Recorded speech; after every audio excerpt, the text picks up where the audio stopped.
Muy seguramente a ustedes les han vendido la idea de que el conflicto entre Israel y los palestinos es un conflicto supuestamente territorial.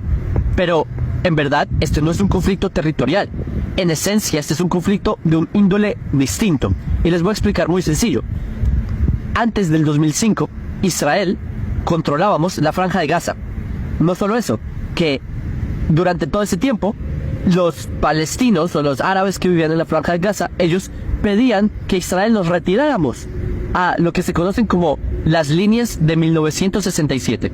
¿Qué pasó? Que en el 2005, así ocurrió, Israel nos retiramos de la Franja de Gaza y le entregamos la Franja de Gaza a los palestinos. Israel retiramos a nuestras familias, sacamos personas de sus casas, sacamos a los muertos de las tumbas, de los cementerios judíos, sacamos a los cadáveres que estaban enterrados, sacamos todo para entregárselos, se le dieron las llaves a los palestinos. ¿Para qué? En esa época, en el 2005, se creía que los palestinos por fin, ya que se cumplió lo que ellos tanto pedían, que Israel se retirara a las líneas de 1967, que son las guerras de los 6 días, que si nos retirábamos del territorio, ellos iban a crear un país, el Singapur de Medio Oriente, un Mónaco, un país que iba a tener éxito en Medio Oriente. ¿Y por qué? Porque Gaza era una zona en donde había una economía muy buena que alimentaba a Israel, exportaban afuera de Israel. ¿Qué ocurrió? Que los gazatíes, los árabes que estaban en Gaza, cuando entraron, que a propósito, empezaron a venir árabes de Egipto, que entraron por el sur, por Rafah, empezaron a simplemente a tomar, empezaron a quemar las estructuras que Israel les dejó. Los, ¿cómo se dice? Sinagogas, empezaron a quemar todo, los invernaderos para cultivar, que Israel les dejó los invernaderos para que tengan una economía, los quemaron. Empezaron a... ¿Y qué pasó? Que hicieron elecciones para definir quién iba a ser el gobierno en Gaza. ¿A quién eligieron? A Hamas, a una organización terrorista. Desde ese momento, hace 18 años, desde el 2005 hasta hoy, solo ha habido terror en Gaza. Ellos no crearon ningún país, han recibido miles de millones de dólares desde entonces. ¿Y dónde está ese dinero? En destrucción, en cohetes, en tratar de matar a nuestra gente. Y Israel hicimos lo que ellos pedían, que era retirarnos de la Franja de Gaza. Y ellos no crearon un país, y ellos no crearon ese Singapur, y todo ese cuento que trataron de vender en Occidente y en la ONU y en los medios. Dije, no, para que el conflicto se acabe, Israel se tiene que retirar del territorio y que creen un estado palestino. Nada de eso pasó. No ocurrió. Tampoco ocurrió en el sur del Líbano cuando Israel se retiró. No, en ninguno de los casos ha ocurrido. Entonces, otro dato curioso. Israel conquistó Gaza en 1967, en la Guerra de los 6 días. Pero es que antes del 67, también habían grupos como la OLP, que es la Organización de Libre Palestina. Ellos también pedían por acabar Israel. Ellos no pedían por que Israel se retirara de Cisjordania, que se liberara el territorio. No, lo que ellos quieren y piden es la destrucción de Israel. El problema de ellos no son las fronteras del 67, que ellos tengan un país. El problema de ellos es el hecho de que los judíos tengamos un país. Y les voy a decir otro dato que también me sorprende, pero es que en Occidente no entiendo por qué no han entendido esto. Quizás es porque en Occidente ustedes no saben de Islam, no saben, no sé si ustedes, el que nos está viendo, puede que sí sepa, pero en general estoy hablando, los políticos no saben de Islam, los medios de comunicación no saben cómo es la mente de un yihadista, no saben de estas cosas. Por eso es que cuando les dije que hay un factor que es más allá del territorial, más allá del político, es el factor religioso. Si uno no entiende lo que pasa en la mente religiosa, o lo que dice la digamos, conciencia teológica religiosa del Islam, ustedes no van a entender la razón del conflicto.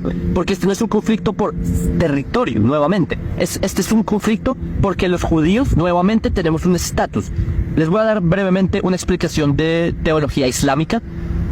Los que no son musulmanes, judíos, cristianos, etc., y viven bajo el Islam, viven en países del Islam, nosotros estamos en una categoría llamada dhimmi. Dhimmi es como ciudadanos de segunda clase. Para el Islam, los judíos, y durante la historia que los judíos estuvimos en países del Islam, fuimos ciudadanos de segunda clase, dhimmi en árabe. Y los dhimmi estábamos obligados a pagar impuestos llamados jizya, y nos trataban como ciudadanos de segunda clase y súper mal, como a nuestros abuelos, a mis abuelos, etc. Cuando dicen que no, los judíos vivían en paz con los árabes. Falso. Los judíos vivían subordinados bajo el Islam, tenían que pagar la jizya, los humillaban, tenían que caminar donde estaban donde pasan los acueductos de las deposiciones humanas, cosas, humillaciones totales. Cuando los judíos pagaban la jizya, el ritual es que el judío tenía que arrastrarse donde el musulmán, darle el dinero y el musulmán le pegaba una patada y recibía el dinero. Era un acto simbólico para demostrar que el musulmán está por encima del judío. Entonces, ese es un punto. Ahora que ustedes entienden que el problema de ellos es el hecho de que los judíos ya no somos dhimmi. Nosotros ya no somos ese ciudadano de segunda clase, sino que al revés. Los judíos nos liberamos de ser dhimmi. Liberamos nuestra tierra. Esto es nuestro. Esta es la tierra de los judíos. Esta no es la tierra de los árabes, son de la península arábiga, ¿sí? Ellos son los que vinieron a colonizar nuestra tierra y los judíos, por fin, después de 2000 años, la descolonizamos. ¿Qué pasa?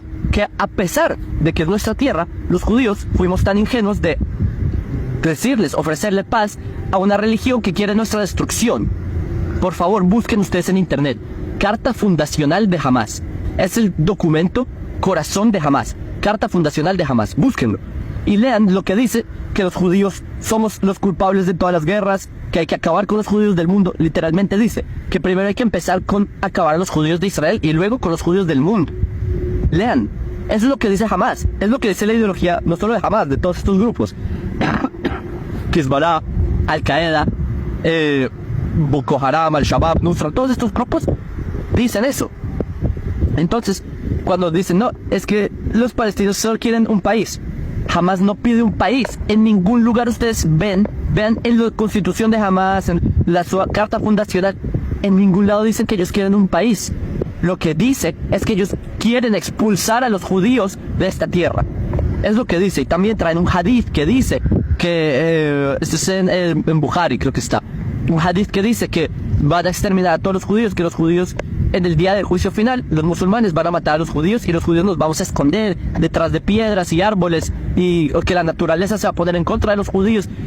Señores, esto, lo que ustedes ven, todo este caos, toda esta destrucción, esto no es un conflicto territorial. Entiendan que Israel ya se intentó darles a los palestinos, sí, los árabes de la península arábiga que llegaron, sí, que se pusieron el nombre palestinos en los años 60. Los verdaderos palestinos somos los judíos. Les recuerdo, el nombre Palestina se lo pone el emperador Adriano a Judea, sí, que lo toma un nombre Heródoto de las costas de Ashkelon, que por Heródoto lo saca. Pero el punto es que en la época de Adriano, los palestinos éramos los judíos. De repente, ya en el siglo XVIII, XIX, empiezan a llamar incluso también en el siglo XIX, a los judíos se les llama a los palestinos, a los judíos. Hay documentos del Imperio Otomano que los judíos éramos los palestinos. En los años 60 se inventaron ese pueblo que pide un territorio que en verdad no lo pide, sino que Occidente creen que ellos quieren un país. Ustedes en Occidente tienen que entender que este no es un conflicto por territorio. Este es un conflicto por si Israel existe o no existe. Y nosotros vamos a hacernos y asegurarnos que Israel va a existir para siempre. Ya la pasamos mal. La primera destrucción con los babilonios, no aprendimos la lección. Segunda destrucción con los romanos. 2000 años después aprendimos la lección. De aquí no nos mueve nadie. No nos mueve ni Hamás, ni Irán, ni ningún enemigo. Y quiero decir un último mensaje para mis amigos judíos en la diáspora. Todos los que nos miran en nuestro canal, que son judíos. El antisemitismo o la judiofobia y los ataques contra judíos se han incrementado mucho en todo el mundo. En Estados Unidos, en los campuses universitarios, en Rusia hubo un pogrom en un aeropuerto y fueron literalmente a matar israelíes que llegaron a un aeropuerto. Literalmente hay una grabación entrevistando a un niño y le preguntan por qué viniste acá. Un niño ruso, sí, que musulmán que vino al aeropuerto a matar judíos. Le preguntan al niño a qué viniste. No, a degollar judíos. Y muestra, en su mochila tiene un cuchillo. Y dice, no, vine a degollar judíos. Un niño. En Rusia. ¿Qué está pasando en Europa? Están quemando sinagogas. En Latinoamérica, grafiteando sinagogas. Nicaragua, ¿qué pasó? Un cementerio judío. Lo llenaron de esvásticas, destruyeron lápidas. Se están metiendo con los muertos judíos. Francia, amenazas bomba a escuela. España, en todo lado. El odio a los judíos está en todo el mundo. Entonces cuando vienen estos locos a decirme, no, la solución es que los judíos que vivimos en Israel, que se